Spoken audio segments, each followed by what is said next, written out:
اللہ السمیع العلیم العظیم الحفیظ بوجہ الکریم وسلطانہ القدیم من الرجس الخبیث المخبث الشیطان اللعین الرجیم وقبیلہ ونفخہ ونفسہ وہمزہ بسم اللہ الرحمن الرحیم۔ تمام نبیوں کے سردار حضرت محمد صلی اللہ علیہ وآلہ وسلم اور تمام مذاہب کے سردار دین اسلام کے پیروکاروں، سلام علیکم طبتم۔ آج کی گفتگو جو ہے وہ 26ویں مرحلے میں داخل ہو گئی۔ جس ہستی کے بارے میں آج گفتگو کرنا چاہتا ہوں ان کو غوث مغرب، کتب مغرب کہتے ہیں، الغوث فی المغرب۔ کتب الوقت حضرت سید ابو الحسن علی بن عبداللہ بن عبد الجبار الحسنی والحسینی شاذلی رحمۃ اللہ علیہ بانی ہیں شاذلی سلسلہ کے۔ ان کے بیان کرنے سے پہلے میں نے امام بصیری رحمۃ اللہ علیہ کو بیان کیا، امام جزولی رحمۃ اللہ علیہ کو بیان کیا، وہ دونوں شاذلی ہیں۔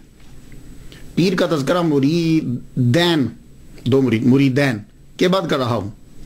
وجہ یہ ہے، گلستان کے دو پھولوں کو دیکھ لیا، تو جب دو پھول دیکھ لیے، ان کی خوشبو دیکھ لی، ان کی شہرت دیکھ لی، خوبصورتی دیکھ لی، تو اب گفتگو کرنا مالی پر اور بانی پر آسان ہو جائے گی۔ کیوں کہ شاذلیہ سلسلہ کے بانی جو ہیں وہ ابو الحسن علی بن عبداللہ الحسنی والحسینی شاذلی رحمۃ اللہ علیہ۔ نام پہ گفتگو کر لوں، بات آسان ہو جائے۔ ویسے تو باقی سب آپ سمجھتے ہو۔ نام ان کا علی ہے، والد گرامی کا نام سید عبداللہ ہے، اور شاذلی مشہور ہوئے، سلسلہ بھی اسی نام سے مشہور ہو گیا۔ آپ کو شاذلی کیوں کہتے ہیں؟ دو ریزن۔ پہلی وجہ تو یہ ہے کہ تیونس کے اندر آپ جب چلہ کاٹنے کے لیے گئے تو جس پہاڑی میں کیو میں بیٹھ کر آپ نے چلہ کاٹا وہ شاذلہ علاقے کے قریب تھی، یعنی اس ویلیج کو شاذلہ کہتے تھے۔ تو آپ نے وہاں چلہ کاٹا، چلہ کاٹنے کے بعد جب آپ وہاں سے روانہ ہوئے تو شاذلی مشہور ہوئے۔ یہ ایک وجہ ہے۔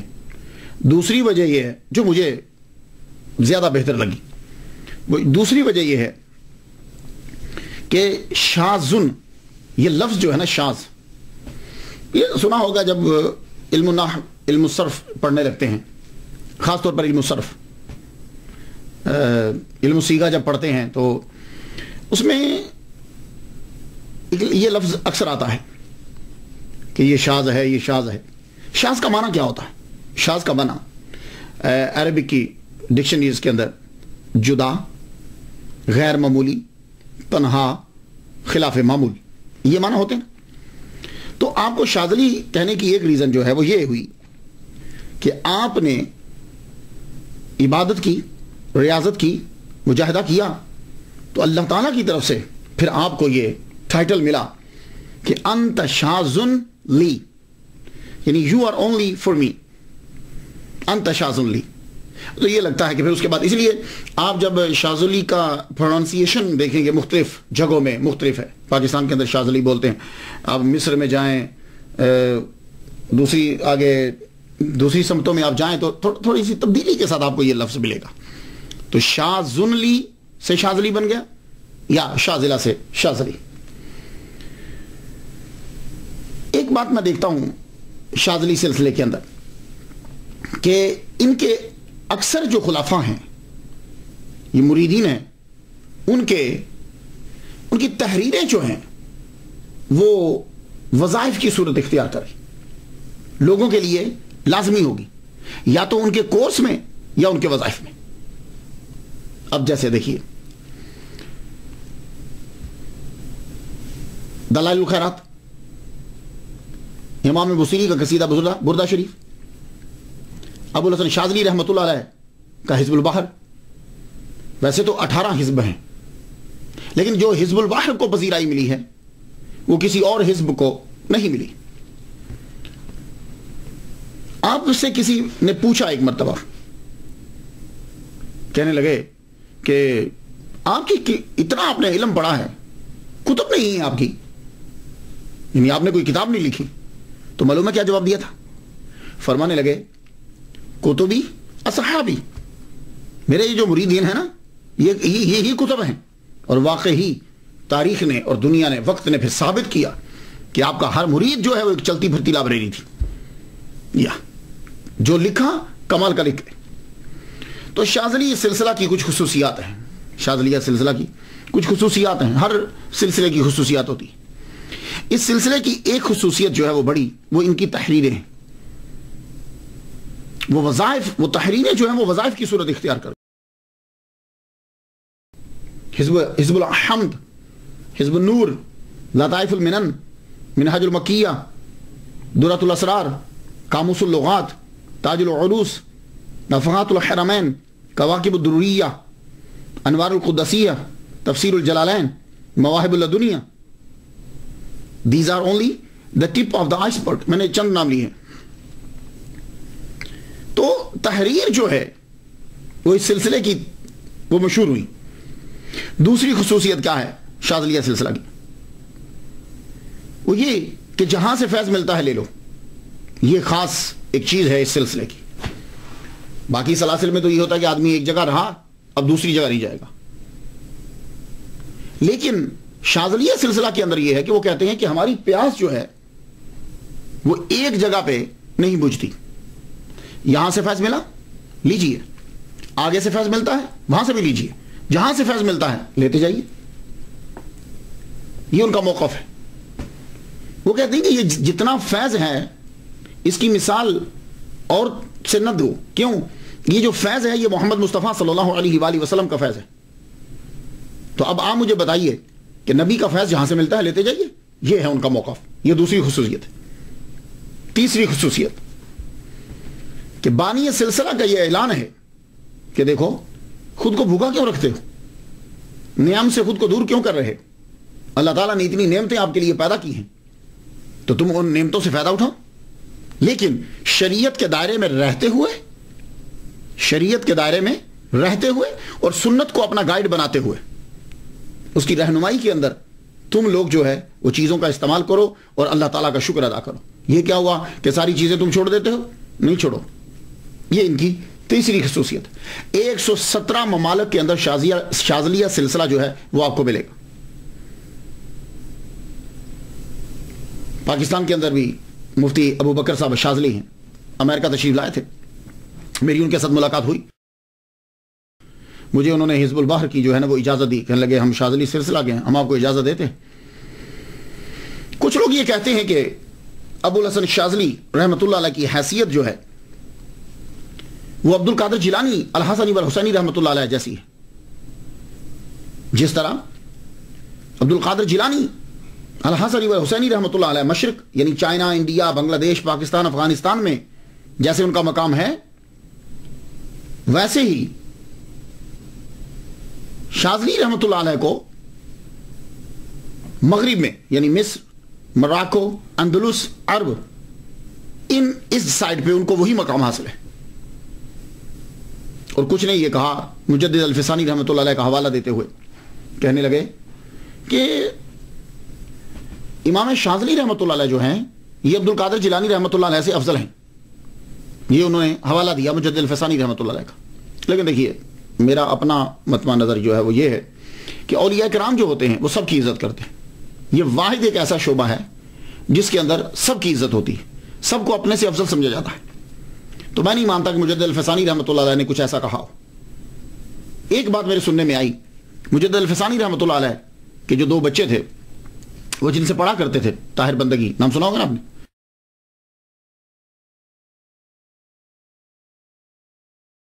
تو ایک دفعہ مجدد الفسانی رحمۃ اللہ علیہ قریب سے گزرے تو استاد کو دیکھا تو ان سے اپنے بچوں سے یہ کہنے لگے کہ تمہارے استاد کا نام میں نے دیکھا ہے کہ خوش بختوں میں یہ نام نہیں ہے۔ بچے بھی قربان جائیں، کیا کہنے لگے، ابو اگر آپ نے یہ دیکھ لیا ہے کہ ان کا نام خوش بختوں میں نہیں ہے تو پھر بس خوش بختوں میں نام ڈال بھی دیجئے۔ کہنے لگے اچھا۔ تو آپ نے توجہ ڈالی، نظر کی تو دیکھا کہ ان کا نام خوش بختوں میں نہیں آ سکتا، پکی طور پہ لکھ دیا گیا ہے کہ اس میں تبدیلی نہیں ہو سکتی۔ پھر ایک دم سے خیال آیا، کہنے لگے کہ میں نے سنا ہے کہ عبد القادر جیلانی الحسنی والحسینی رحمۃ اللہ علیہ یہ فرماتے ہیں کہ جو اللہ کو میرا وسیلہ دے کے بات کہے گا تو اللہ تعالیٰ وہ تقدیر کہ جو پختہ ہے اس کو بھی مٹا کے دوسرا لکھ دے گا۔ کیوں؟ اللہ تعالیٰ کے پاس تو قدرت ہے نا، کہ اللہ کو تو کسی نے نہیں روکا ہوا۔ تو اس وقت مجدد الفسانی رحمۃ اللہ علیہ نے اللہ تعالیٰ سے یہ دعا کی کہ اللہ شیخ سید عبد القادر جیلانی الحسنی والحسینی رحمۃ اللہ علیہ کے اس جملے کا صدقہ، ان کا صدقہ تو بہت بڑا ہے، اس جملے کا صدقہ میرے بچوں کے استاد کو خوشبختوں میں شامل فرما دے۔ تو اللہ تعالیٰ نے فرما دیا۔ تو ایسی جن کی گفتگو ہے ان کے بارے میں یہ کہنا کہ انہوں نے ترجیح دی، خیر میں تو میرا مطمع نظر یہی ہوتا ہے کہ جو میں نے چیز سیکھی ہے، اولیاء کرام ایک ایسا شعبہ ہے کہ جو ہر ایک دوسرے کو جو ہے وہ ترجیح دیتے ہیں۔ اب آ جائیے کہ پیدا کب ہوئے، تو وہی مسئلہ اختلاف جو ہے۔ تو ابوالحسن شاذلی رحمۃ اللہ علیہ کی عمر کہتے ہیں کہ 105 سال تھی، یہ انہوں نے کہا۔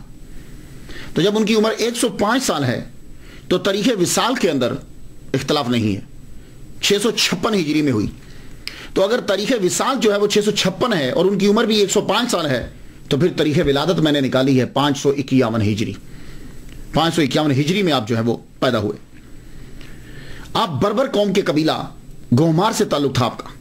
اس کے قبیلے کی 8 شاخیں تھیں، 2 تو بربری بولتے تھے اور باقیوں نے عربی زبان کو اختیار کر لیا تھا۔ تو یہ بربر قوم جو ہے نا، مراکو کے اندر آپ کو ارد گرد یہ زیادہ تر یہ قوم ملے گی۔ آپ نجیب الطرفین سید ہیں۔ کچھ سید ہوتے ہیں کہ ان کے والد سید ہیں، کچھ سید ہوتے ہیں کہ دونوں سید ہیں۔ یہ بڑا مرتبہ ہوتا ہے کہ دونوں سید ہوں۔ پھر دونوں سید ہوں تو اگر دونوں امام حسین کی اولاد سے ہیں یا دونوں امام حسن کی اولاد سے ہیں، مرتبہ تو بڑا ہے، لیکن وہ نجیب الطرفین اس کو بڑا اعلیٰ سمجھا جاتا ہے کہ ہوں تو دونوں سید، لیکن ایک حضرت امام حسن کی اولاد سے ہوں اور ایک جو ہے امام حسین کی اولاد سے۔ تو ابوالحسن شاذلی رحمۃ اللہ علیہ نجیب الطرفین ہیں، لیکن اعلیٰ مرتبہ یہ ہے کہ آپ کے والد گرامی حسنی سید ہیں اور آپ کی والدہ ماجدہ حسینی سیدہ ہے۔ یہ بڑا اعلیٰ مرتبہ اور بڑا مقام ہے آپ کو۔ آپ کے والد گرامی سید عبداللہ بن عبد الجبار رحمۃ اللہ علیہ، انہوں نے آپ کا نام علی رکھا۔ آپ نارتھ موراکو کے قریب تطوان میں پیدا ہوئے۔ آپ نے 7 سال کی عمر میں قرآن مجید حفظ کر لیا۔ قرآن مجید حفظ کرنے کے بعد فیض یا فیس موراکو کا شہر ہے، آج بھی بڑا مشہور ہے، وہاں ایک مدرسہ ہوا کرتا تھا، جس مدرسہ کو گینیز بک آف ورلڈ کے اندر قدیم اسلامک یونیورسٹی قرار دیا گیا ہے۔ وہ تھا مدرسہ جامعہ قرویزین۔ تو یہ قدیم یونیورسٹی ہے، یہاں سے آپ نے ابتدائی تعلیم جو ہے وہ حاصل کی۔ پڑھتے گئے علم الصرف، علم نحو، گرامر، حکمہ، معقول، منقول یعنی قرآن، حدیث، فقہ، تفسیر، تمام علوم پڑھے۔ تمام علوم پڑھنے کے بعد پھر آپ عراق چلے گئے۔ اب ولی کی تلاش کرنی ہے، یعنی کس کی؟ پیر صاحب، پیر ڈھونڈنا ہے۔ کافی سیاحت کی، سیاحت کرنے کے بعد کتب کی تلاش ہے، پیر کی تلاش ہے، تو آپ کی ملاقات شیخ ابو الفتح واسطی رحمۃ اللہ علیہ سے ہوئی۔ کہنے لگے کہاں پھر رہے ہو؟ کہا عراق آیا ہوں، پیر کی تلاش ہے، کوئی پیر مل جائے، مرشد کی تلاش ہے۔ تو کہنے لگے مرشد تو تمہارے علاقے میں، تم مراکو کو چھوڑ کے عراق میں پھر رہے ہو، چلو واپس جاؤ، جہاں رہتے ہو وہیں ہے تمہارے مرشد۔ کہنے لگے اچھا۔ آپ پھر عراق سے ان کے کہنے پر واپس مراکو آئے، اپنے شہر۔ مراکو جب پہنچے تو انہوں نے یہ بتلایا تھا کہ تم جب جاؤ گے تو تمہارے شیخ جو ہیں وہ تمہیں وہاں ملیں گے۔ تو آپ 25 سال کی عمر میں آپ واپس آئے۔ پرانے دور کے اندر ہوتا یہ تھا کہ شروع میں چونکہ تعلیم میں لگ جاتے تھے، 20 سال، 17، 18، 19، 20 اس تک فتوے کی مقام پہ پہنچ جاتے تھے، مفتی بن جایا کرتے تھے۔ 25 سال کی عمر میں آپ واپس آئے، اپنے شہر واپس پہنچے اپنے پیر کی تلاش میں۔ تو معلوم ہے سید ابوالحسن شاذلی رحمۃ اللہ جب واپس آئے تو آپ نے پیر کو تلاشا کیسے پتا چلا کہ یہ میرے پیر ہیں؟ یہی سوال انہوں نے عراق میں کیا تھا، ابو الفتح سے کیا تھا کہ مجھے یہ تو بتاؤ کہ میرا پیر ملے گا کیسے، مجھے کیسے پتا چلے گا کہ یہ مرشد ہے، یہ کتب ہے؟ کہنے لگے تم جاؤ، جب تم اپنے گاؤں پہنچ جاؤ گے نا تو تم ذرا غور سے دیکھنا، جس کے سر سے نور کی شعاع نکلتی ہوگی وہ تمہارے مرشد ہوں گے۔ کہنے لگے اچھا۔ اب یہ واپس جب آئے جبل عالم جہاں آج مزار ہے، تو جب اس کے نیچے پہنچتے ہیں تو دیکھتے ہیں کہ وہ پہاڑی جو ہے اس کے اوپر سے نور کی شعاع جو ہے وہ آسمان کی جانب جا رہی۔ اب آپ پہاڑی کے اوپر چڑھنے لگے، نیچے سے بلندی کی طرف جانے لگے،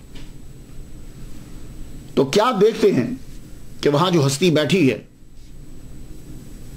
ان کا بیٹا ساتھ ہے اور ایک بزرگ، تھوڑی سی ادھیڑ عمر ہے، بیٹھے ہیں، قرآن مجید کی تلاوت ہو رہی اور نور کی شعاع آسمان کی جانب جا رہی ہے۔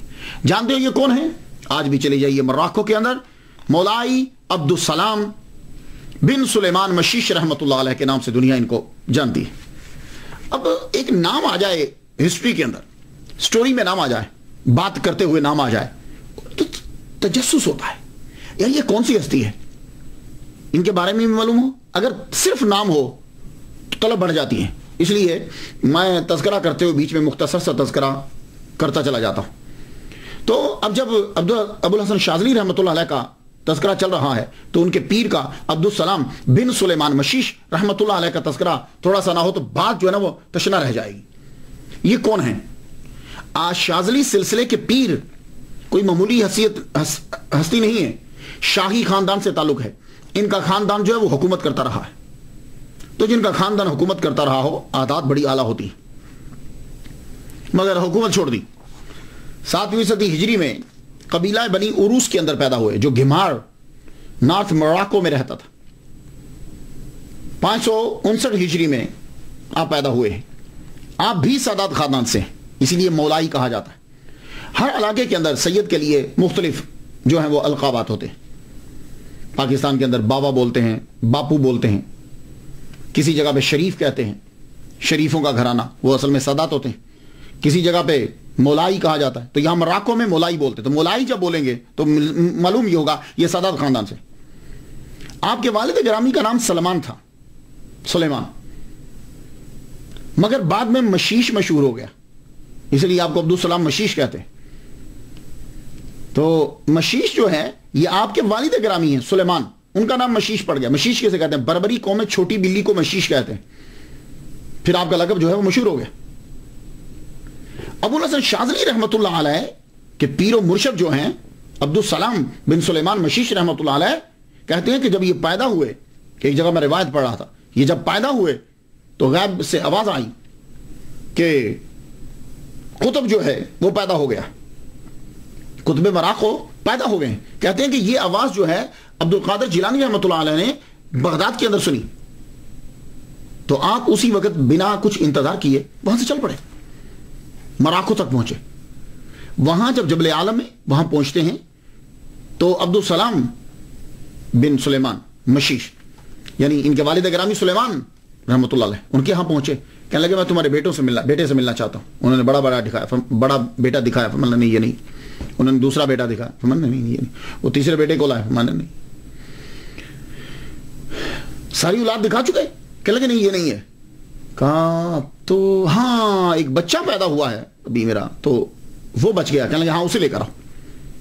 لایا گیا، آپ نے جب دیکھا تو دیکھتے پھر ہاں اس کے بارے میں اطلاع ہوئی ہے، اس کے بارے میں ندا آئی ہے، تو آپ نے عبد القادر جیلانی رحمۃ اللہ علیہ نے انہیں گودی میں رکھا، گودی میں رکھے دعا کی۔ یہ میں روایت پڑھتا ہوں، لیکن مجھے ذرا عادت ہے کہ میں دیکھتا ہوں کہ جب دو کا تذکرہ کیا گیا ہے تو دو میں کیا وقت عمر کتنی تھی، زیادہ تر میں یہ چیک کرتا ہوں، اس سے ذرا آسانی ہو جاتی ہے۔ تو میں نے جب دیکھا کہ دونوں کا سن جو ہے وہ کیا ہے، عمر کتنی تھی، 559 میں پیدا ہوئے، رائٹ؟ کون؟ مولائی عبدالسلام 559 ہجری میں پیدا ہوئے، اور عبد القادر جیلانی رحمۃ اللہ علیہ 470 میں پیدا ہوئے۔ تو گویا کہ جب مولائی عبدالسلام رحمۃ اللہ علیہ پیدا ہوئے ہیں تو تب حضرت عبد القادر جیلانی رحمۃ اللہ علیہ کی عمر 89 ایئرز تھی، 89۔ تو آپ کی وصال مبارک آپ کا 91 میں ہے، یعنی ان مولائی عبدالسلام کی ولادت سے 2 سال بعد آپ دنیا سے رخصت ہوئے۔ یہ جو 2 سال ہیں آپ ہسٹری میں جا کے دیکھ لیجئے، حضرت عبد القادر جیلانی رحمۃ اللہ علیہ کے مراقبے میں ہیں، زیادہ تر خلوت نشینی میں ہے۔ تو عراق سے مراکو کا فاصلہ جو ہے 2933 مائل بنتا ہے، تقریباً 2933 مائل۔ تو روحانیت کے لحاظ سے تو ہو سکتا ہے، اب یہ نہیں میں کہہ سکتا کہ وہ سفر طے کر کے گئے، تو اگر آپ کہیں کہ روحانیت کے لحاظ سے گئے تو عبد القادر جیلانی رحمۃ اللہ علیہ کے اندر بہت طاقت ہے۔ تو یہ ہیں سید عبدالسلام بن سلیمان مشیش رحمۃ اللہ علیہ، 7 سال کی عمر میں قرآن مجید حفظ کیا، تو امام مروج علوم پڑھے، پھر لشکر اسلام کے ساتھ شامل ہوئے اور اندلس میں جا کر جہاد بھی کیا آپ نے. یوں تعلیم اور سیاحت میں 40 سال گزر گئے. 40 سال کے بعد ابو الحسن شاذلی رحمۃ اللہ کے پیر و مرشد واپس مراکو میں تشریف لاتے. واپس تشریف لائے تو جبل عالم میں آ کر آپ نے خلوت نشینی اختیار کر لی. یہ جہاں آپ کا مزار ہے بہت بلندی پہ جگہ ہے, وہاں آپ نے بیٹھ کر تبلیغ شروع کر دی. لوگ آتے آپ سے فیض لیتے, آپ تبلیغ بھی کرتے. اسی دور کے اندر کسی نے مراکو کے اندر جھوٹی نبوت کا دعویٰ کر دیا کہ میں نبی ہوں. آپ نے اس کی مخالفت کی. اس کے پاس کچھ جن تھے, وہ جنوں سے لوگوں کو تنگ کرتا تھا. ایک دفعہ اس نے جنوں کو بلایا تو جن جو ہے آتے ہوئے انہیں دیر لگ گئی. کہنے لگا تم میری خدمت میں جلدی کیوں نہیں آئے؟ کہنے لگے کہ ہم گزر رہے تھے ایک پہاڑی کے اوپر سے, جب گزرے ہیں تو ایک نور کی شعاع نکل رہی تھی, اس کی وجہ سے ہمیں اس نور نے ہمیں اڑا کر رکھ دیا. اب اس کو ذرا غصہ آیا, اس نے کچھ بندے بھیجے, فجر کی نماز پڑھتے ہوئے ابو الحسن شاذلی رحمۃ اللہ کے پیر و مرشد کے اوپر قاتلانہ حملہ ہوا. فجر کی نماز کے اندر ہی آپ کو شہید کر دیا گیا. اور وہ قاتل جب واپس جانے لگے تو اتنی فوق تھی وہ کھائی کے اندر گرے اور مر گئے. تو 622 ہجری میں 63 سال کی عمر میں شہادت کا جام نوش فرماتے ہوئے دنیا سے چلے گئے. وہیں آپ کا مزار ہے. لوگ آتے ہیں, عرس لگتا ہے, ملاحظہ کیجیے. یہ رستہ جاتا ہے مولائی عبدالسلام بن سلیمان مشیش رحمۃ اللہ کی جانب. دیکھیے نیچے سے بلندی کی جانب خیر پختہ سڑک بنا دی گئی ہے. یہ مولائی عبدالسلام دیکھ رہے ہیں اب نام. اب بہت بلندی کے اوپر یہ مزار ہوا کرتا تھا, لیکن اب تو بلندی لگتی نہیں, اس لیے کہ ارد گرد جو ہے دکانیں بن گئی ہیں. اور بالکل جیسے آپ پاکستان میں یا انڈیا میں دیکھتے ہیں وہی سچویشن ہے. چھوٹی چھوٹی دکانیں ہیں, لوگ جو ہیں وہ آتے جاتے رہتے ہیں. عرس بھی لگتا ہے, میلے کا جو ہے وہ ایک سما سا رہتا ہے. سیاح لوگ جو ہیں وہ آتے رہتے ہیں, زیارت بھی کرتے ہیں. فقیر حضرات بھی آتے ہیں, درویش بھی آتے ہیں دور دراز سے. یہاں آ کر جو ہے یہ مسجد ہے یہاں, اور یہ رستہ. یہ اب ایک دفعہ پھر دیکھیے ذرا کہ یعنی یہ گاؤں اور وہ کتنا نیچے ہے اور یہ کتنی لوگ جو ہیں وہ بیٹھے ہوئے. چونکہ یہاں ہوا جو ہے وہ بہت تیز چلتی ہے, اس لیے آپ ان کے ڈریس تھوڑے سے ڈیفرنٹ دیکھ رہے ہوں گے. کان کے اوپر بھی ڈالا ہوتا ہے کپڑا. یہاں اگر لوگ جو ہے ہلکا باندھ لیتے. یہ مولائی عبدالسلام بن سلیمان مشیش رحمۃ اللہ علیہ کا مزار ہے, یعنی ابو الحسن شاذلی رحمۃ اللہ علیہ کے پیر. یہ جو پڑھ رہے ہیں نا یہ الصلاۃ المشیشیہ جو ہے, اس کا جو ہے وہ ورد ہوتا ہے. لوگ جو ہے وہاں بیٹھ جاتے ہیں, 10-10 12-12 اس سے بھی زائد کی ٹولی جو ہے وہ بیٹھ جاتی ہے. تو یہ الصلاۃ المشیشیہ جو ہے یہ پڑھا جاتا ہے. یہ دیکھ لیا کتنا عظیم پیر ہے, اللہ تعالیٰ نے کتنا مرتبہ دیا. لیکن آپ سادگی ذرا دیکھیے, پہاڑی کی چوٹی کے اوپر یہیں وہ چلا کاٹتے تھے اور یہیں جو ہے ان کا مزار جو ہے وہ بنا دیا گیا. اب آپ ذرا دیکھیے گا, پھر ایک دفعہ منظر دیکھیے. وہ دیکھیے یہاں کافی جو ہے نا اسے بھی پیسا, کافی جو ہے وہ پی جاتی ہے. اسے پہلے اچھی طریقے سے پیسا جاتا ہے, پھر اس کے بعد کافی بنائی جاتی ہے. سردی ہوتی ہے, یہ دیکھیے لوگ یہ بیٹھے ہیں اور یہاں جو ہے ذکر اذکار جو ہے وہ چلتا رہتا ہے. بالکل ہوا بہت تیز ہے, بلندی کے اوپر ہے یہ بالکل. اور یہ پھر ایک دفعہ مزار کی جو ہے وہ زیارت کر لیجئے. اور یہ لوکل لوگ ہیں, یہ جو جنہوں نے یہ ڈریس پہنا ہوا ہے یہ یہاں کے لوکل لوگ ہیں. اور یہ باہر کے جو لوگ آتے ہیں وہ ایسے. تو جانے سے پہلے عبدالسلام بن سلیمان مشیش رحمۃ اللہ علیہ دنیا کو 3 کتب دے گئے. سیدنا ابراہیم, سیدنا احمد باداوی, سیدنا ابو الحسن علی بن عبداللہ شاذلی رحمۃ اللہ علیہ. یہ 3 کتب دنیا کو دے کر گئے.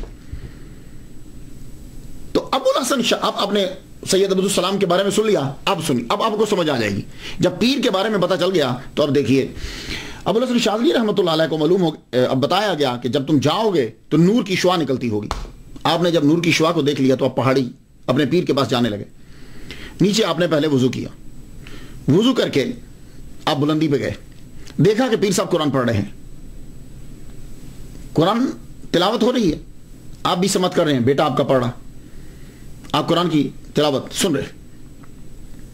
قرآن کی تلاوت جو ہے, اب یہ ہاتھ باندھ کے کھڑے ہو گئے, کیونکہ جو قرآن پڑھ رہا ہو آپ اس کو سلام نہیں کر سکتے. یہ بات یاد رکھیے گا. قرآن پڑھا آپ السلام علیکم نہیں, قرآن پڑھنے والے کو سلام نہیں کر سکتے. جو آدمی سویا ہوا ہے آپ اس کو سلام نہیں کر سکتے. جو آدمی ریسٹ روم میں بیٹھا ہے آپ اس کو سلام نہیں کر سکتے. جو آدمی روٹی کھا رہا ہے آپ اس کو سلام نہیں کر سکتے. جو آدمی نماز پڑھ رہا ہے آپ اس کو سلام نہیں کر سکتے. سن لیا آپ نے, یہ مسائل ہیں. میں ان کی حکمت پہ گفتگو نہیں کر رہا. تو وہ قرآن پڑھ رہے تھے، سلام نہیں کیا، ہاتھ باندھ کے کھڑے ہو گئے. لیکن دیکھتے ہیں کہ جب قرآن کی تلاوت ہو رہی ہے تو آسم وہ جو پہاڑ ہے وہ بھی ساتھ یوں ہلتا ہوا نظر آ رہا. جب تلاوت مکمل ہوئی تو آپ نے سلام کیا تو وہ کہنے لگے وضو کیا ہے؟ کہا حضور میں وضو کر کے آیا. میں نے کہا جاؤ وضو کرو. اب آپ ذرا دیکھیے گا بلندی، اور یہ نیچے آئے، پھر وضو کیا، وضو کر کے اوپر گئے. اوپر جب گئے تو کہنے لگے وضو کر کے آؤ. پھر نیچے آ گئے. 2 دفعہ تو وضو کر چکے ہیں، تیسری دفعہ نیچے آئے، وضو کرنے لگے تو سوچ میں پڑ گئے یہ کون سا وضو ہے؟ وہ بھی جانتے ہیں، میں بھی جانتا ہوں کہ میں اپنے اعضاء کو دھو کر آیا ہوں. یہ کون سا وضو ہے کہ جس کا مجھے آرڈر دیا جا رہا ہے؟ تو ایک دم سے القاء سمجھیے، الہام سمجھیے، انسپائریشن سمجھ گئے. اسی وقت اپنے اعضاء دھونے سے پہلے نیت کرتے ہیں میں نے جو کچھ پڑھا، جو میرے دماغ اور دل میں ہے، میں سب صاف کرتا ہوں. اب وہی کچھ میں بھروں گا جو میرا پیر مجھے دے گا.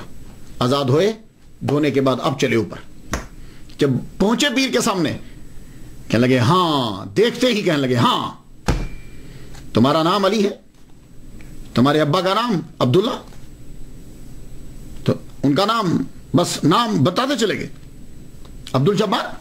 پورا محمد مصطفیٰ صلی اللہ علیہ وسلم تک سارا شجرہ بیان کر دیا. آپ حیران رہ گئے کہ ان کو میرے پورے شجرہ کا پتا ہے. بیٹھو. اب فرمان لگے دیکھو جب بکٹ خالی ہو تو اس میں پانی جو ہے وہ ڈالا جا سکتا ہے. جب بکٹ بھری ہوئی ہوگی، اب یہ گلاس ہے، اس میں پانی خالی ہو تو پانی ڈالا جا سکتا ہے. لیکن جب جو پہلے ہی سے بھرا ہوا ہے تو پھر کیا ڈالیں گے؟ یہ بکٹ جو ہے، بوکا جو ہے کنویں کا، پہلے سے بھرا ہو تو کیا پانی نکالیں گے یا ڈالیں گے؟ یہ اشارہ تھا اس طرف کہ وہ جو تم سوچ کر آئے ہو مجھے معلوم ہے اب کلین ہو گیا، اب ہم جو چیز ڈالیں گے وہ صحیح رہے گی. تو اب آپ نے تربیت شروع کر دی. آپ ان کے پاس رہتے اور تربیت شروع ہو گئی.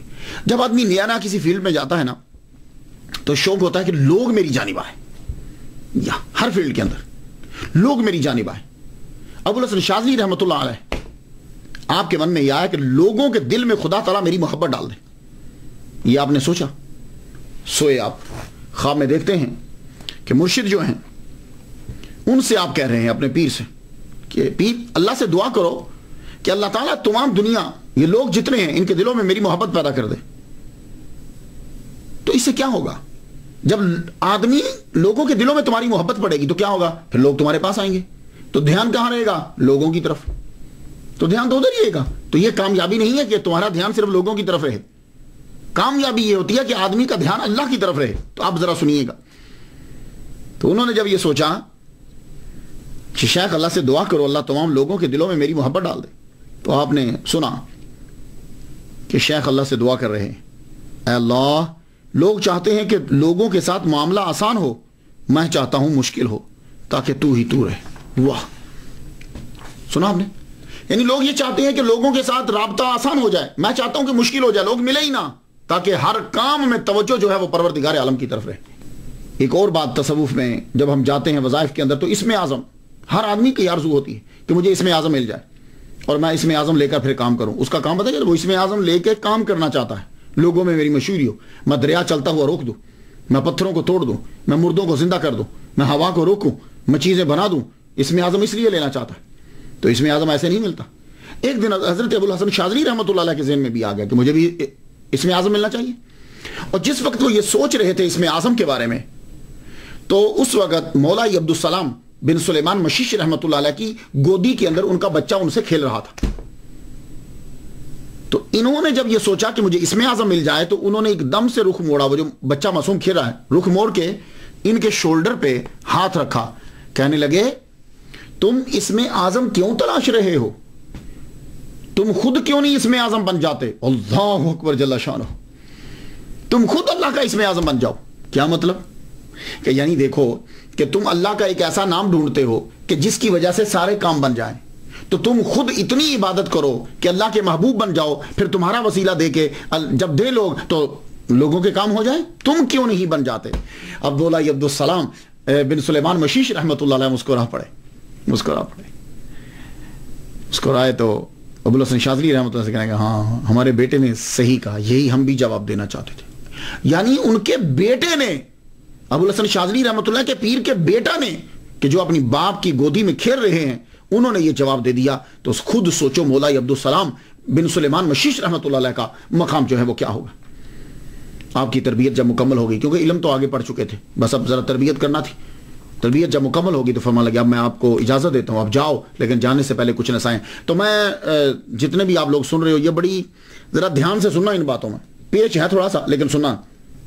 فرمانے لگے پہلی بات, جب لوگوں میں ہو تو راز بتانے سے گریز کرنا. ہر ایک کو راز نہیں بتانا. جب لوگوں میں ہو تو راز بتانے سے گریز کرنا. اپنے دل کو ان کی موجودگی سے دور رکھنا. یہ باتیں بڑی پیچیدہ ہیں. اپنے دل کو ان کی موجودگی سے دور رکھنا یعنی لوگوں کے ازدحام, لوگوں کے مجمع کا اثر آپ کے دل پہ نہیں ہونا چاہیے. شریعت کی پابندی کرنا, اس طرح تم روحانیت کے اعلیٰ درجہ پاؤ گے. یہ دیکھ لو, شریعت کی پابندی کرنا. اور آج کہاں شریعت اور طریقت کو جدا سمجھا جاتا ہے. کہتے ہیں شریعت اور ہے, طریقت اور ہے. شریعت جو ہے یہ بیج ہے, اور طریقت اس کا جو ہے وہ پھل ہے. شریعت درخت ہے, طریقت اس کا پھل ہے. شریعت کے بغیر طریقت کہاں ملتی؟ نہیں مل سکتی. اور اگر دیکھتے ہو تم کہ طریقت جو ہے وہ شریعت کے بالکل الٹ ہے تو چھوڑ دو ایسی طریقت کو. یہ بات یاد رکھنا, طریقت کبھی شریعت کو الٹ نہیں جائے گی. اور فرماتے ہیں تم اللہ کی مانو گے تو اللہ آسانی دے گا اور حفاظت کرے گا.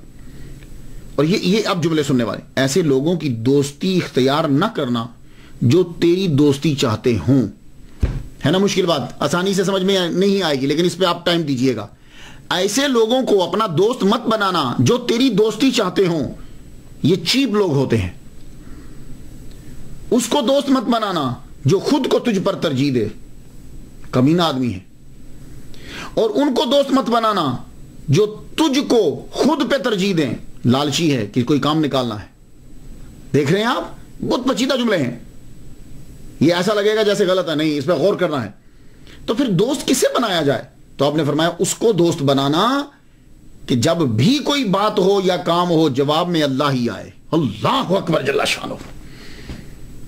فرمان لگے جاؤ لوگوں کو صرف اللہ کی طرف بلانا, کیونکہ جو دنیا کی طرف بلاتا ہے وہ دھوکہ دیتا ہے.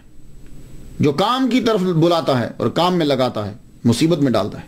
جو اللہ کی طرف بلاتا ہے اچھی نصیحت کرتا ہے. آپ وہاں سے ٹیونس آئے, وہاں کے گو شازلہ میں آپ نے چلا کاٹا اور لوگ آپ کو شازلی پکارنے لگے. پھر جبل زاغوان میں چلا کاٹا,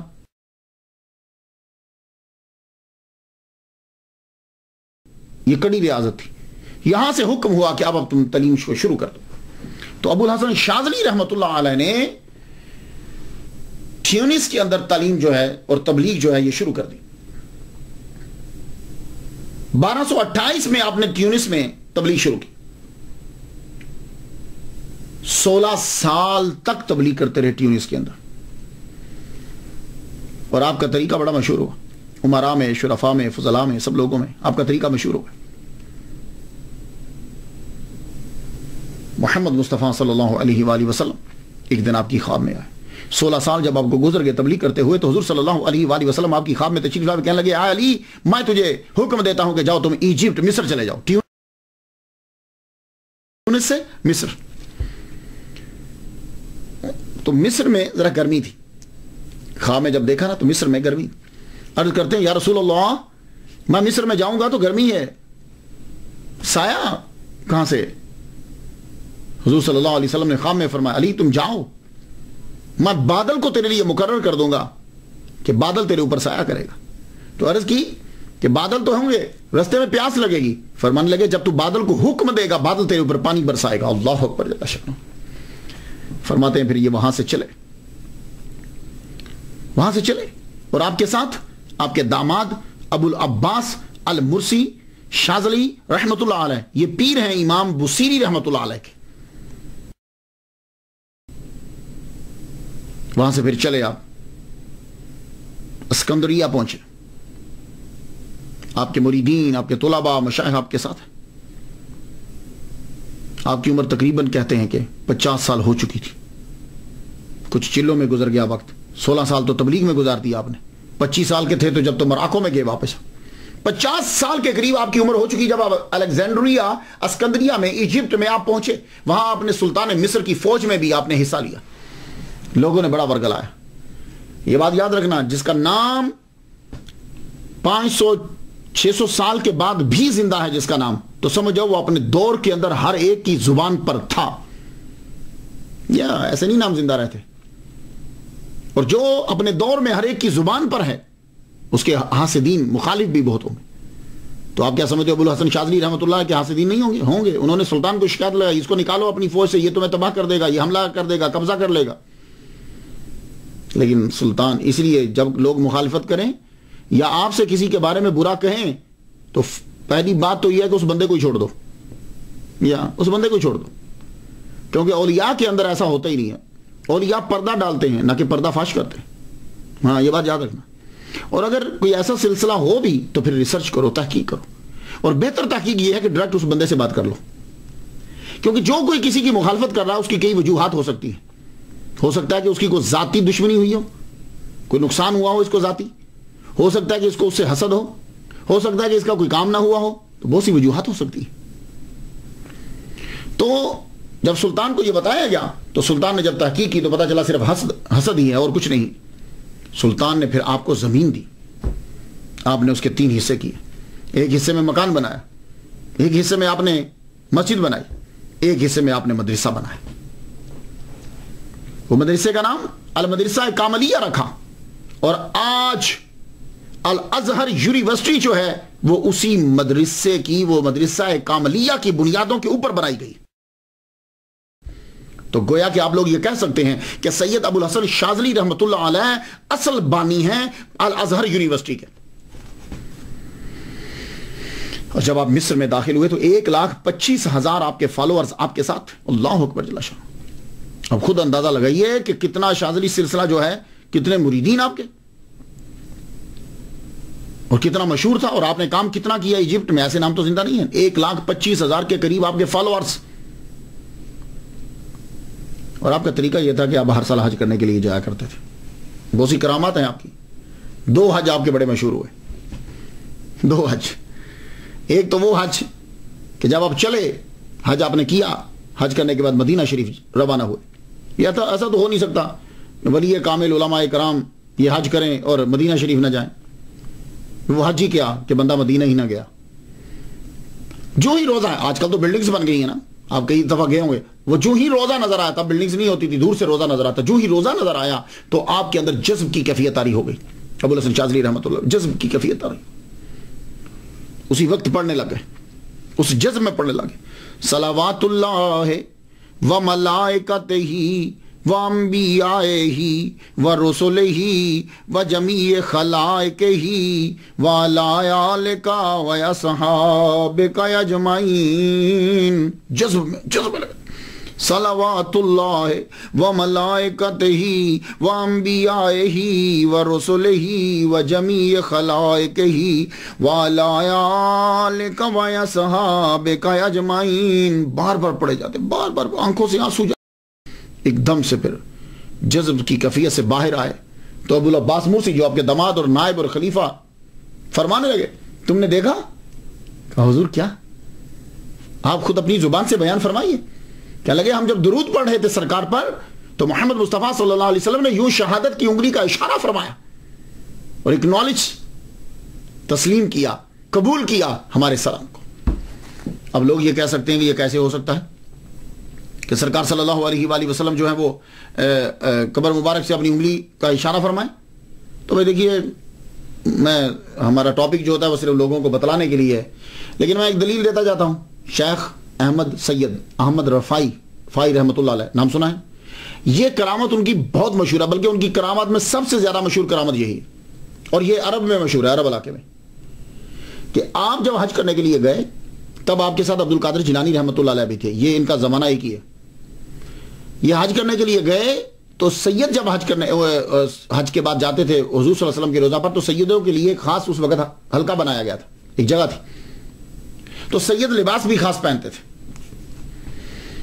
وہ گارڈ جو ہے، وہ دربان جو ہے، وہ کہنے لگا کہ آپ سید نہیں ہو، آپ نے لباس نہیں پہنا ہوا تھا، وہ ٹریولنگ میں تھی جو ویسے ہی پہنا ہوا. آپ نے وہیں سے کھڑے ہو کے کہا السلام علیکہ یا جدی. تو روزہ انور سے آواز آئی وعلیکہ السلام یا ولدی، تجھ پر بھی سلام ہوا ہے میرے بیٹے. یہ آواز لوگوں نے سنی تو پھر شاید کیا کیفیت تاری ہو گئی ہوئی. آپ نے فرمایا نانا آج آپ اپنے ہاتھ مبارک نکالیے، میں دونوں ہاتھوں کو فزیکلی چومنا چاہتا ہوں. اللہ اکبر جل شان. کتابوں کے حوالے دینے کی ضرورت نہیں ہے، اتنی مشہور تواتر کے ساتھ یہ آپ کی کرامت ہے. ہزاروں آدمی وہاں موجود تھے. محمد مصطفیٰ صلی اللہ علیہ وآلہ وسلم نے اپنے دونوں ہاتھ مبارک اپنے قبر انور سے نکالے اور شیخ احمد رفاعی رحمۃ اللہ علیہ نے آگے بڑھ کر اپنے نانا کے دونوں ہاتھوں کو چوما. اللہ اکبر جل شان. تو اس لیے میں کیا گفتگو کروں ان باتوں کے اوپر. لیلۃ القدر کے بارے میں امام ابو الحسن شاذلی رحمۃ اللہ علیہ کا بیان اور آپ کے ایمان کو مضبوط کر دے گا. آپ کے داماد، آپ کے خلیفہ اور سجادہ نشین اور نائب حضرت ابو العباس المرسی الشاذلی رحمۃ اللہ علیہ کہتے ہیں کہ ہم اپنے شیخ کے ساتھ جا رہے تھے، ماہ رمضان ہے، سفر کرتے کرتے خیروان میں پہنچ گئے.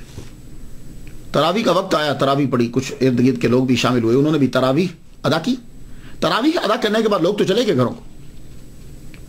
پیر تہجد کے لیے جب اٹھے، یعنی تیار ہوئے نماز پڑھے تہجد کی، میں نے دیکھا کہ پیر کے سر سے نور کی شعاع جو ہے وہ بلندی کی جانب جا رہی. اور تھوڑی دیر کے بعد میں کیا دیکھتا ہوں کہ کچھ سفید پرندوں کو میں نے دیکھا کہ وہ میرے پیر کے گرد گھوم رہے ہیں. اللہ اکبر جل شان. صبح ہم نے روزہ رکھا، نماز ادا کی، روزہ رکھا. روزہ رکھنے کے بعد ہم لوگ چل پڑے. چلتے ہوئے رستے میں خود ہی پوچھتے ہیں ابو الحسن شاذلی رحمۃ اللہ علیہ ابو العباس المرسی سے، دیکھا تھا رات کو تم نے؟ ہاں حضور. کیا جلوہ تھا، کیا نور تھا، کیا شان اور کیا مقام. فرمانے لگے وہ سفید پرندے تم دیکھ رہے تھے؟ رس کی حضور ہاں دیکھے. فرمانے لگے وہ اقطاب، غوثوں، ابدال، اولیاء، ان کی روحیں تھیں، وہ سب کے سب مجھے ملنے کے لیے آئے تھے. وہ رات کوئی عام رات نہیں تھی، وہ رات لیلۃ القدر تھی اور یہ 26واں روزہ تھا جب وہ رات ہوئی بعد میں. تو فرمانے لگے اس رات کو مضبوطی سے پکڑ لو، یہی لیلۃ القدر. جس نے دنیا میں آنا ہے اس نے جانا تو ہے ہی. آپ رہتے تھے قاہرہ کے اندر. ایک دن ویسے ہی سوچنے لگے، کہنے لگے یہ فرعون کی زرزمین اور پلید زمین، میں اس کے اوپر یہاں رہوں. یوسف علیہ السلام نے بھی کہا تھا مجھے یہاں سے لے جائیے گا. بس بزرگ کی موج ہے. اللہ تعالیٰ نے فرمایا، یہ الہام سمجھ لیجئے، کہ ہم آپ کو ایسی زمین دیں گے قبر کے لیے اور قیام کے لیے کہ جہاں کسی نے ایک گناہ بھی نہیں کیا ہوگا. تو آخری عمر کے اندر آپ نے حمیسرہ میں جا کے قیام کیا. حمیسرہ 300 کلومیٹر ہے قاہرہ سے، مکہ کے راستے میں آتا ہے. یہ جاؤ، ہم وہاں تمہیں ایک کنواں بھی دیتے ہیں، کچھ تھوڑی سی کھجوریں ہیں، وہ جگہ تمہارے لیے. تو آپ وہاں حمیسرہ میں آپ نے وہاں جا کے قیام کیا. آپ کو تیز بخار ہو گیا. شوال کا مہینہ ہے، بخار بڑھتا گیا، بخار بڑھتا گیا. 11 آ گئی. اور ان دنوں میں آپ وصیتیں بھی کرتے جا رہے ہیں اور سمجھاتے بھی جا رہے ہیں. سب سے پہلے آپ نے حزب البحر یہ پڑھنے کا لوگوں کو لیے بولا کہ تم لوگ میرے بعد حزب البحر کو ضرور پڑھنا. اور یہ جو حزب البحر ہے یہ پڑھی جاتی ہے. شاذلی سلسلے کے اندر اس کو لازمی پڑھا جاتا ہے. کہیں تو اجتماعی صورت میں پڑھا جاتا ہے اور کہیں انفرادی اکیلے میں پڑھا جاتا ہے. آپ ملیشیا میں چلے جائیں تو وہاں سینکڑوں کی تعداد میں لوگ بیٹھے ہوتے ہیں. ایک صاحب یوں جیسے میں بیٹھا ہوں ایسے بیٹھ کر وہ حزب البحر پڑھتے ہیں اور سب لوگ جو ہے اسے سنتے ہیں. ترکی کے اندر اسے پڑھا جاتا ہے، ایجپٹ میں اسے پڑھا جاتا ہے اور کچھ لوگ تنہائی میں بھی پڑھتے ہیں. یہ جو حزب البحر ہے اسے آپ نے لازمی قرار دیا. یہ حزب البحر کیسے لکھی گئی؟ بہت مشہور ہے یہ دعا. آپ حج کے لیے، آپ کو آرڈر آیا کہ حج کے لیے چلے، اٹھے چلیے حج کو چلتے ہیں، مریدین کو ساتھ لے لیا. جب آپ پہنچے سمندر کے کنارے پہنچتے ہیں، دریا نائل پہ پہنچے آپ، تو وہاں دیکھتے ہیں کہ جہاز ہی کوئی نہیں، جہاز سب چلے گئے. فرمانے لگے جاؤ جہاز کو تلاش تو کرو، باہری جہاز تو کوئی ملے. تو جہاز اور جہاز والا دونوں بوڑھے ملے، یعنی دونوں کمزور. وہ عیسائی وہ بھی کمزور، جہاز بھی کمزور. جہاز کو جب لنگر اٹھانے لگے ہوا اتنی تیز چلی کہ جانا مشکل ہو گیا، بہت مشکل ہو گیا. کیسے جائیں؟ کیونکہ ہوا جو ہے وہ آگے سے پڑ رہی ہے، جانا سامنے پہ، ہوا آگے سے پڑ رہی ہے. 7 دن گزر گئے. لوگوں نے مذاق اڑانا شروع کر دیا. آپ کیا سمجھتے ہو کہ ابو الحسن شاذلی رحمۃ اللہ علیہ کے ہاتھ سے دین نہیں ہو گئے؟ چل لو. کہتا ہے کہ مجھے اللہ نے حکم دیا ہے کہ جاؤ حج کرنے جاؤ. 7 دن ہو گیا جہاز میں نہیں بیٹھ پا رہا. 8ویں دن کیلولا فرما رہے تھے. کیلولا سمجھتے ہیں ظہر کی نماز سے تھوڑی دیر قبل ایک دم سے اٹھے, فرما لگے اللہ تعالیٰ نے مجھے فرمایا ہے اور دعا تلقین کی ہے اور تمام میں دعا بولنے لگا ہوں, جاؤ اسے ڈھونڈ کے لاؤ اور کہو کہ جہاز تیار کرے. ایک دم سے آپ اٹھے, اب وہ دعا پڑھنے لگے. تو یہ دعا جو ہے اس کی تلاوت آپ لوگ کیجئے. بچپن میں نے سید یعقوب شاہ صاحب بدایونی رحمۃ اللہ علیہ سے اجازت چاہی, تو بچپن میں انہوں نے مجھے اجازت نہیں دی. دلائل الخیرات کی دے دی مگر اس کی نہیں دی. لیکن بعد میں مجھے 3 جگہوں سے اس کی اجازت جو ہے وہ مل گئی. میرے والد گرامی سے پڑھا کرتے تھے. فرمانے لگے جہاز پہ بیٹھ جاؤ. اب ہوا اتنی تیز چلی پیچھے سے, پہلے تو آگے سے تھی, اس کے پڑھنے کے بعد ہوا اتنی تیزی سے چلی پیچھے سے کہ موقع نہ ملا کہ رسی کو بھی اکھیڑ لے, کھول لے. اسے کاٹا, جہاز پہ بیٹھے اور وقت مقررہ حج جو ہے وہ جا کر ادا کیا. اللہ اکبر جل شان. تو یہ حزب البحر جو ہے یہ پڑھا جاتا ہے. ویسے آپ کسی وقت بھی پڑھ سکتے ہیں لیکن مغرب کے بعد اسے پڑھا جاتا ہے. اس کی زکات جو ہے وہ نکالنی ہو تو سفر کے اندر شروع کی جاتی. 5 کا جب سورج غروب ہونا ہے تو اس سے پہلے آپ کو اعتکاف بیٹھ جانا ہے, اور 8 کے سورج غروب ہونے کے بعد اٹھ جانا ہے. مغرب کے بعد 1 دفعہ پڑھنا ہے, عشاء کے بعد 1 دفعہ پڑھنا ہے, چاشت میں 1 دفعہ پڑھنا ہے روزانہ, اور 3 روزے رکھنے ہیں اور اعتکاف میں بھی بیٹھنا ہے. تو یہ آپ نے تلقین کی کہ حزب البحر جو ہے وہ اسے پڑھا جائے. مریدین جو ہیں وہ جمع ہوئے. فرماتے ہیں کہ یہ نوح علیہ السلام کی کشتی کی مانند ہے. اس کے پڑھنے سے تم کو عزت ملے گی, مرتبہ ملے گا, بھلائی ملے گی. جتنے یہ بڑے بڑے مقرر ہیں حزب البحر کو ضرور پڑھتے ہیں تقریر کرنے سے پہلے. دبدبا ہوتا ہے, پوری عوام کے اوپر وہ چھا جاتے ہیں حزب البحر, اور آدمی ان کے سامنے گفتگو کم ہی کرتا ہے, جلال ہوتا ہے ان کا. تمام مجمع میں آپ نے اعلان کیا کہ میرے بعد میرا نائب میرا داماد ہوگا اور یہی تمہارا لیڈر ہوگا, اور تم سب نے اس کی پیروی کرنا ہے. پھر آپ نے مغرب کی نماز ادا ہوئی. اس کے بعد آپ نے اپنے بیٹے شیخ محمد سے یہ کہا جاؤ کنویں سے پانی لے کر. کہنے لگے ابا کنویں کا پانی کھاری ہے, میٹھا نہیں ہے, ہمارے پاس میٹھا پانی ہے. کہا میرے دل کے چین, جاؤ جو میں کہہ رہا ہوں پانی لے کر آؤ. پانی لایا گیا, آپ کے سامنے پانی پیش کیا. آپ نے پانی میں سے گھونٹ لیا, لے کے آپ نے پانی منہ میں لے کر کلی کر دی برتن میں. فرمایا لگے جاؤ اس پانی کو جا کے کنویں میں ڈال. وہ کنواں کھٹا تھا, کھارا تھا, اور جب آپ کا جھوٹا پانی اس کے اندر ڈالا گیا وہ پانی میٹھا ہو گیا. آج تک لوگ اسی سے پانی پیتے بھی ہیں اور گھروں میں لے کر بھی جاتے ہیں. رات گزر گئی, 12 شوال کی صبح فجر ہو گئی. فجر ہوئی نا, فجر کے وقت آپ کا وصال ہو گیا.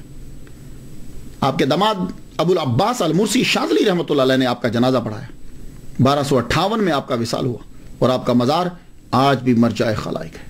ملاحظہ کیجیے, یہ وہ جگہ کہ جہاں ابو الحسن شاذلی رحمۃ اللہ علیہ نے آ کے قیام کیا, اور اللہ تعالیٰ نے کہا کہ ایسی جگہ میں تجھے دوں گا کہ جہاں کسی نے کوئی گناہ نہیں کیا ہوگا. یہ پہاڑیوں کے درمیان جگہ, یہاں ایک کنواں.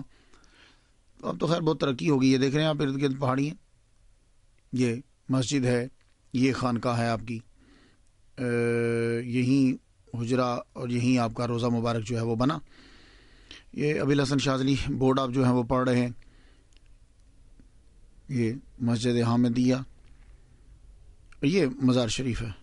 اب دیکھیے کہ کتنی دور ہے, یہ ہمیسرا ہے, کتنی دور ہے یہ قاہرہ سے, اور اس درویش نے یہاں جگہ ڈیرا لگایا ہے. اب دیکھیے کتنا خوبصورت مزار جو ہے وہ بنایا گیا. لوگ آتے ہیں یہاں آ کر جو ہے وہ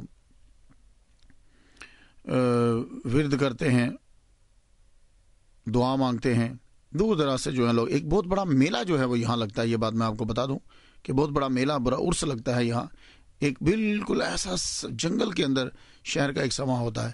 یہ گنبد کی خوبصورتی آپ دیکھ رہے ہیں, یہ ان سائڈ ہے اس کا گنبد, اور یہ دیکھیے. اور اگر کبھی آپ باہر نکل کے سارا ملاحظہ کریں تو آپ حیران ہو جائیں کہ اللہ تعالیٰ نے ابو الحسن شاذلی رحمۃ اللہ علیہ کو یہ جو جگہ عطا فرمائی, تو لوگ جو ہیں وہ کتنے دور دراز سے آ کر یہاں خراج عقیدت جو ہیں وہ پیش کرتے ہیں. یہ دیکھیے کتنا خوبصورت منظر ہے آپ کی قبر کا. اللہ اکبر جل شانہ, اللہ اکبر جل شانہ. یہ جو ارد گرد کے لوگ ہیں, جو مصری لوگ ہیں نا, وہ یہاں آ جاتے ہیں اور لائن بنا کے جو ہے وہ کھڑے ہو جاتے ہیں, اور کھڑے ہونے کے بعد جو ہے وہ پھر وہ یہاں ذکر کرتے رہتے ہیں. یہاں اس جگہ کے اوپر حزب البحر بھی جو ہے وہ بھی پڑھی جاتی ہے. حزب البحر کی تلاوت اکیلے لوگ بھی کرتے ہیں, مل کے بھی جو ہے وہ کرتے ہیں. اس کے علاوہ بھی اور بھی بہت سے وظائف ہیں جو یہاں پڑھے جاتے ہیں. یہ دیکھ رہے ہیں آپ کتنا خوبصورت جو ہے وہ منظر ہے.